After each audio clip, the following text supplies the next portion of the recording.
my grandmother ended up putting me on Ritalin. I don't know where she got it, how she got it, took me to a doctor, I don't know. All I know is that my mom says, your grandmother put you on Ritalin. That's all I know. So I'm actually thinking my anti-drug issue and the whole going natural bit totally stems from that. Knowing that I was misdiagnosed. It wasn't even a misdiagnosis. It was just an inappropriate diagnosis, an inappropriate usage of Ritalin. And I'm pretty sure also that is where I got the idea that the tornado dream that I had in sitting in a high chair listening to the Count from Sesame Street count was my brain in a fog and me not knowing what to do with the informational input that was being distorted. And so it felt like a dream. And also knowing that my grandmother slept half the day sometimes because she was on pills as well. So pills have screwed up my family. My brothers have been on it, on ADHD medication. A brother that is 12 years younger than me. So I was older and I saw the crap. And my mother being on depression medication, antidepressants, high blood pressure, sleeping pills, prescription sleeping pills because of her PTSD. Just all kinds of crap. And so I'm have experienced and seen the damage of pills, pharmaceutical pills. And so I just have this innate shying away from pharmaceutical drugs. There was a time, this is a little bit of a tangent, but it solidifies it a little bit more, is that there was a time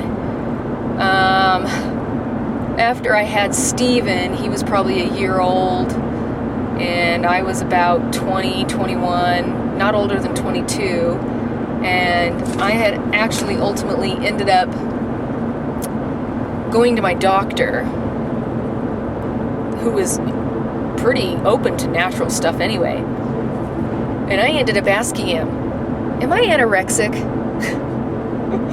His response was, if you have to ask, I'd say no, you're not anorexic. But if you want to increase your appetite, Prozac is actually well known to do that. And so if you're feeling depressed and not eating and need to increase your appetite, Prozac could really help you. I was like, oh, okay, well, it wasn't really what I was looking for. But, so when I said that wasn't what I was really looking for, he offered some samples. I was like, well, okay, trying it sounds like a good idea.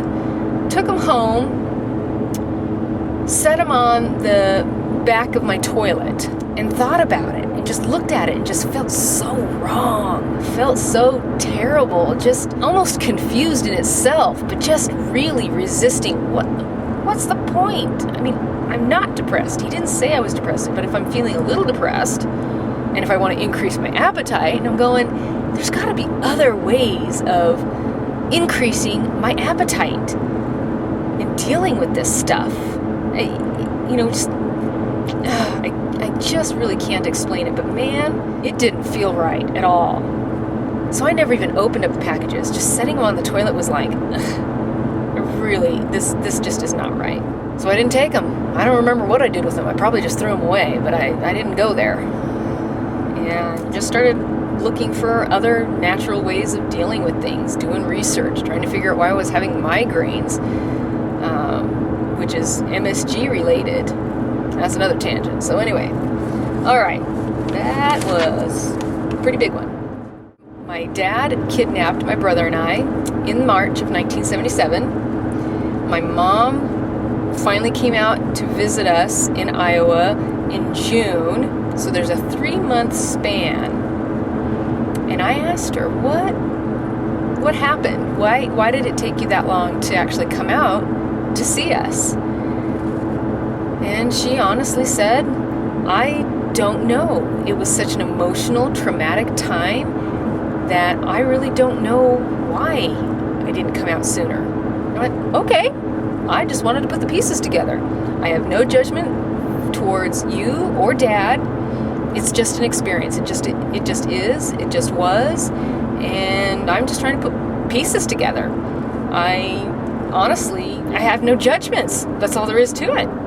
And right now, my frame of mind, my mindset is, no matter how traumatic it is, they're just life experiences, and we're here to experience them and to learn and grow from them, because that's part of Earth life.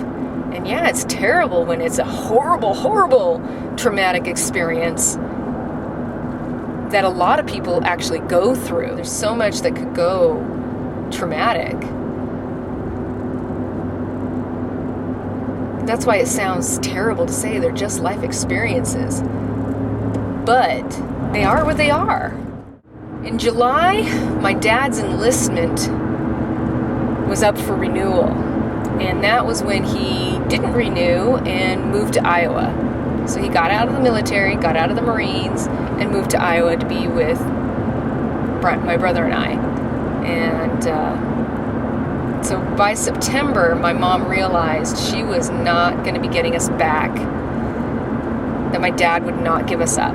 So she moved back with Dad, moved to Iowa, and they lived together and fought for another year. And there was a lot of abuse going on there still, too.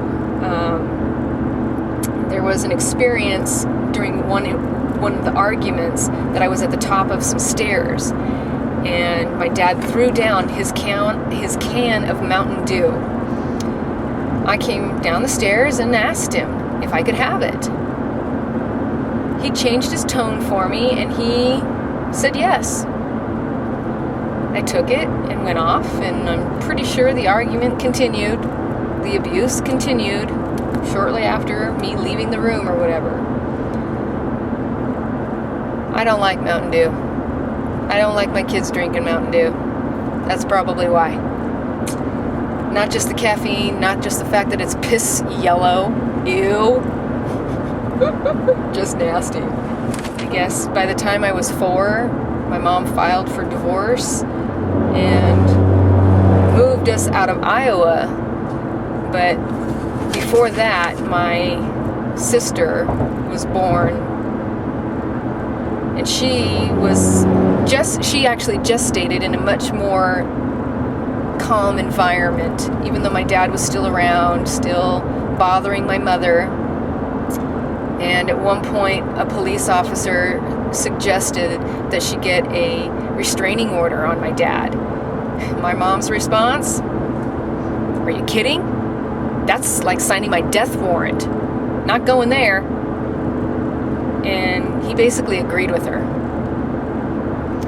So she ultimately had the baby, had my sister in Iowa, and then moved us to Arizona to be closer to her dad.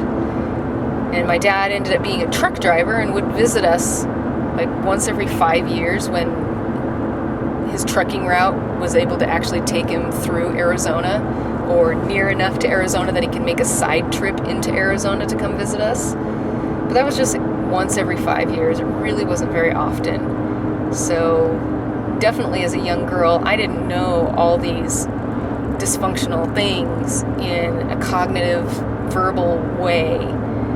But ultimately, I didn't know my dad.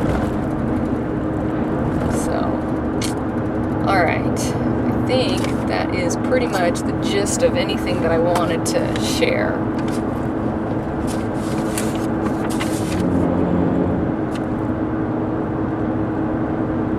Yep, that's all my notes say, so there you go. Love it.